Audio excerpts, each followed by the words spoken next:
Okay. Now, hello guys. Welcome back to another video. Now, in this video, well, I stated before that this would be a map work video. However, it is map work. It's just that this is a part of map work that involves describing and identifying. And today I'm going to be looking at the different types of highland relief features. So that's the topic for today. Highlands relief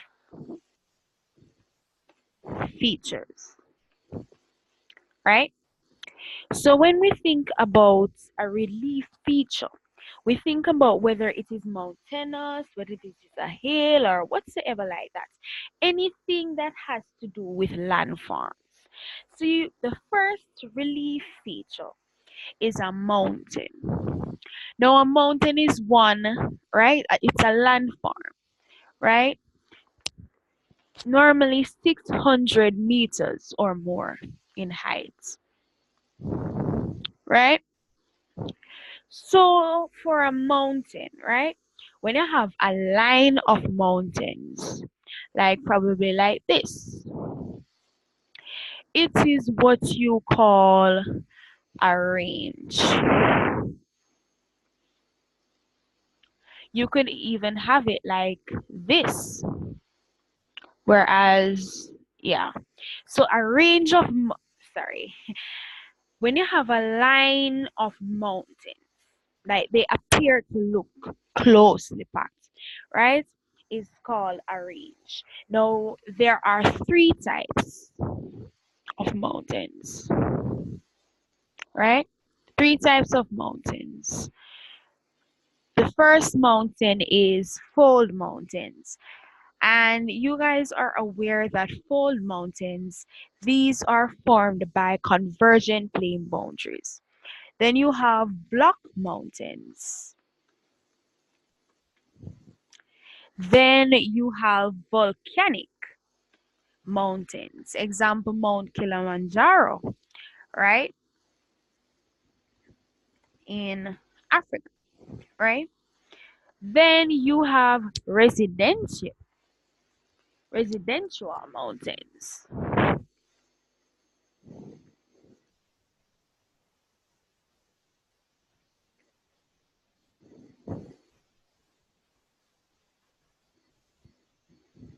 Sorry, is residual mountains, right?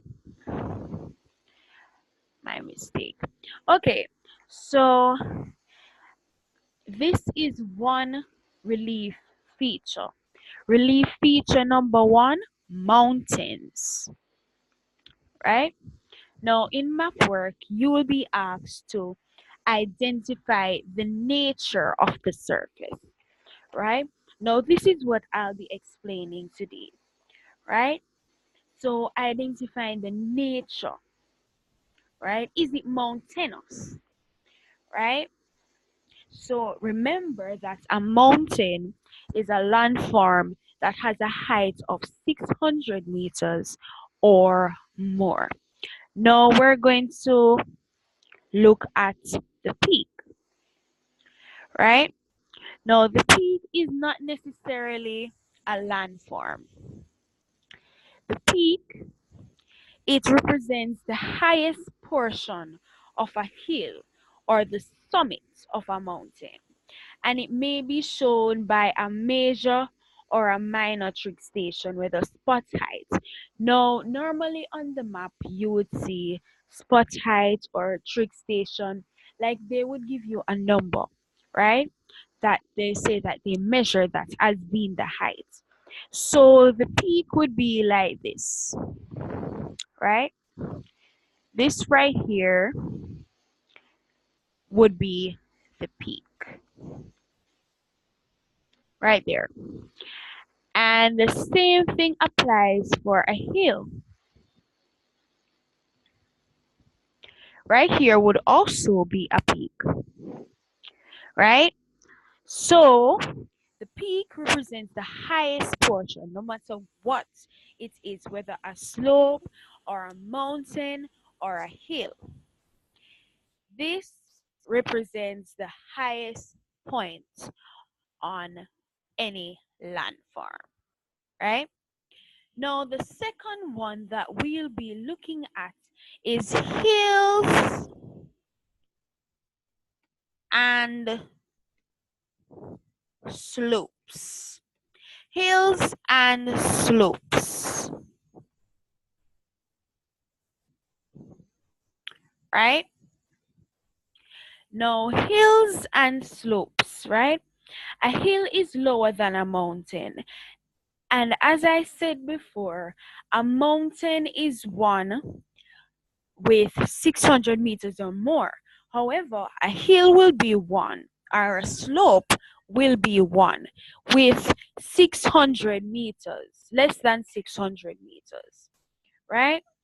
Now, if the contour on a map, right, it shows a roughly circular or oval pattern. So, for example, you're looking on a map and this is what you notice on the map for the contour lines, right? Or you notice something like this,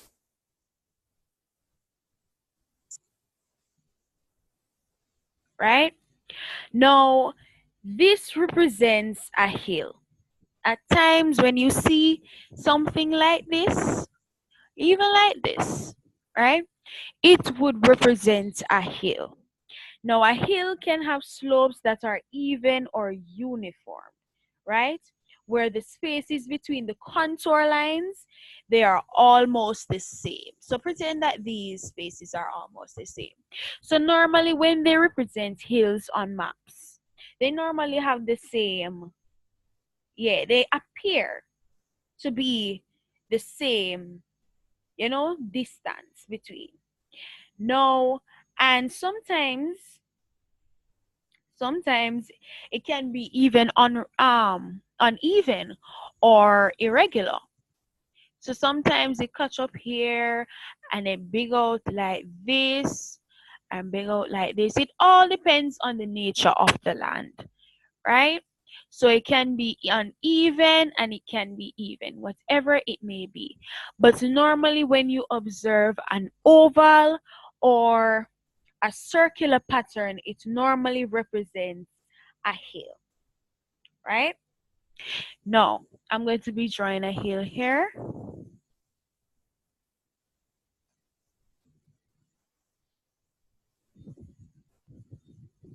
right? Oh,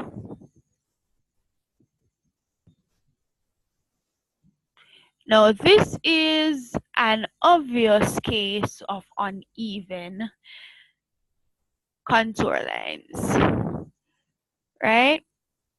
It doesn't matter, right? It all depends on the nature of the land. Now, let's say that this is 200, let's meters, that is, yes. And let's say this is, let me use a different color. This is 300, 300 meters. This is 400, and this is 500.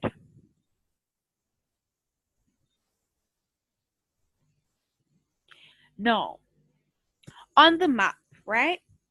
These are the contours in meters. Oops. Right? This is the contour in meters, right? So normally when they ask you to draw the cross section, you would have an area like this, point A and point B. Point A to point B on the map, right?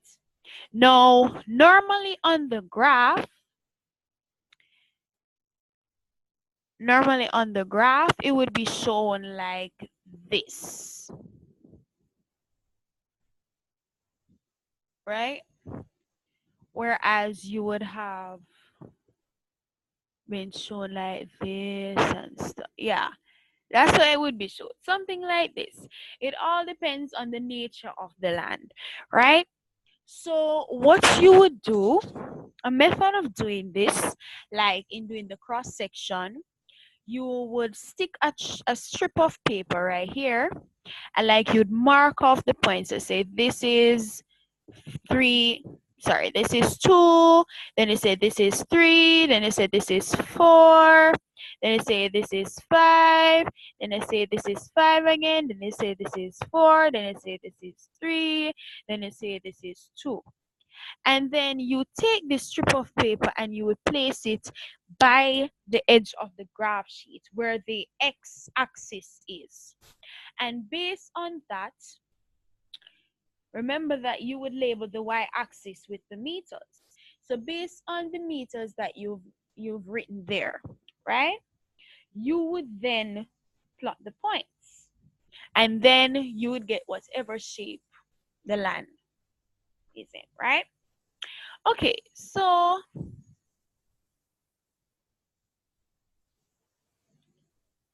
the next thing that I'm going to look at is slope, steepness, and gentleness.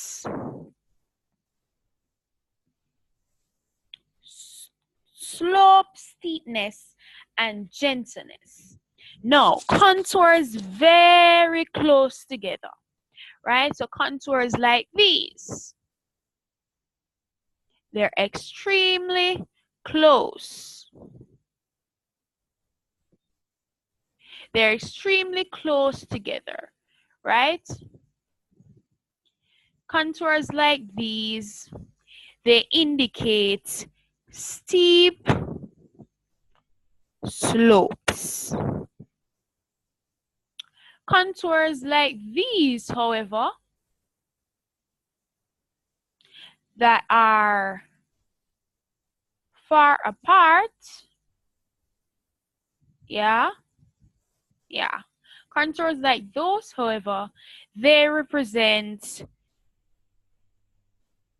gentle slopes. All right. No. When a steep and a gentle slope occurs on the hill, right? When a steep or a gentle slope. So let me draw a steep slope. So you know that not every hill. Let me change the color here. Yeah. You know that not every hill is perfect, right? So I wouldn't use a straight line, right? So this is the steep part of the slope. And then you have gentle part. Then you have the gentle part, right?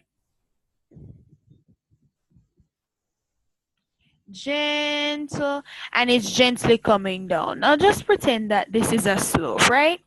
Now right here is what we would call the scarp slope. So the steep part of it would be called the scarp slope, right?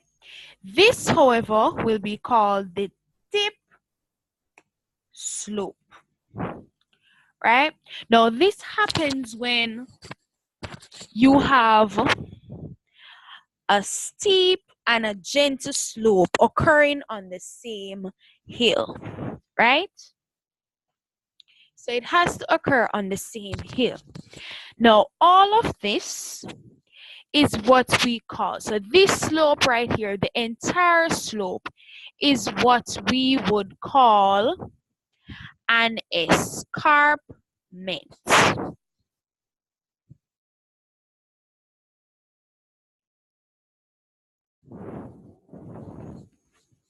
Right? Or normally persons can call it siesta. Right? Now, this happens when a steep slope and a gentle slope. So the steep part of the escarpment is what we call the scarp slope, and the gentle part of the escarpment is what we call the dip slope. Okay, right?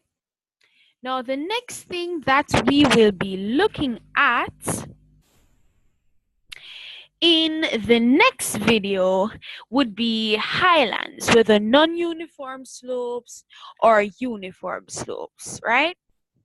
So this is the end of our videos. I hope you have learned something from this video. Please subscribe and thank you for watching.